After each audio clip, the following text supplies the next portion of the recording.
ব্রাহ্মণবাড়িয়ায় নাহিদ একটি কারখানায় জোর করে কাজ করতে দিয়ে তার ডান হাতটা হারিয়েছে। 10 বছর বয়সের নিয়ামুল, তখন করোনা, সব কিছু বন্ধ। ফ্যাক্টরির মালিক ফ্যাক্টরি চালাবে এবং 10 বছরের এই ছেলেটাকে লেদ মেশিনের ওখানে কাজ করতে দিয়েছে। কাজ করতে যাওয়ার উইদিন 5 মিনিটসের ভিতর তার ডান হাতটা চলে যায়। চিকিৎসা পেতেও কষ্ট হয়েছে, ওখানেই 3-4 ঘন্টা ফেলে রাখা হয়েছে। এরপরে তো চিকিৎসা নিয়ে অনেক টালবাহানা, চিকিৎসার খরচের জন্য তাকে কোর্টে আসতে হয়েছে। 2020 সালের ঘটনা। আমি যদি বলি 28/9/2020 ও ইনজুর্ড হয়েছে।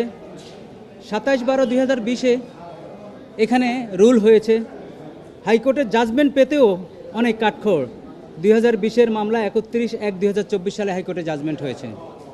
জাজমেন্ট মিউচুয়ালি হয়েছে। জাজমেন্টে ইয়াকুব কারখানার মালিক বলেছে টাকা দিয়ে দিবে, সেই অনুসারে ইনস্টলমেন্টও হয়েছে, কিন্তু সেটি দেয়নি। না দিয়ে অ্যাপিল করেছে। অ্যাপিলের ডিভিশন 19/11/2024 জাজমেন্ট দিয়েছে। এরপরেও কন্টেম্প করতে হয়েছে এই টাকা পেতে। আজকে 2026 সালের আজকে মাঝামাঝি এবং 2026 সালের শেষের পথে। যাই হোক, এই দীর্ঘ পথ এই নাহিদ আপনাদের সহযোগিতায় অতিক্রম করেছে। মিডিয়াতে আপনারা সরব ছিলেন।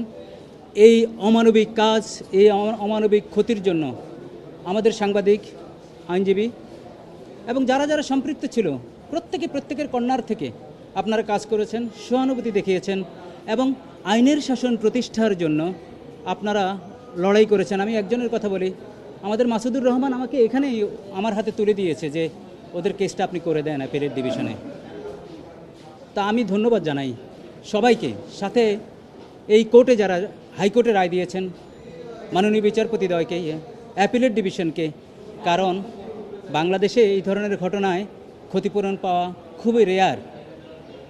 আমাদের সক্ষমতা অর্জিত হয়েছে, একটা মেসেজ যাবে এই ক্ষতিপূরণের মাধ্যমে। এর আগে নিয়ামুল 30 লাখ টাকার ক্ষতিপূরণের আদেশ ছিল, 15 লাখ টাকা দিয়েছে, বাকি 15 লাখের জন্য তালবাহানা। প্রতি মাসে তাকে 7,000 টাকা দেওয়ার কথা তার পড়ালেখার জন্য 18 বছর পর্যন্ত, সেটিও দেওয়া হচ্ছে না। অবশেষে আজকে গত সপ্তাহে মামলা ছিল, 5 লাখ এনেছে, কোর্ট বলছে না পুরো টাকা দিতে হবে। আজকের ডেট ফিক্স করেছে, আজকে ওরা পুরো টাকা দিয়েছে এবং সাথে 7,000 টাকার 6 মাসের বকেয়া 42,000ও দিয়েছে। এই পে অর্ডারের মাধ্যমে আমি আপনাদেরকে পে অর্ডারগুলো আপনাদেরকে আমি দেখাতে চাই এবং এটা স্বস্তি পাচ্ছি যে একটা কেস একটা গুড রিজনে লড়ে শান্তি পাচ্ছি।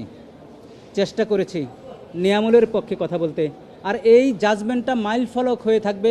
আশা করি শিশুদেরকে নিয়ে কোনো কারখানা অন্তত জীবন মৃত্যুর খেলা খেলবে না।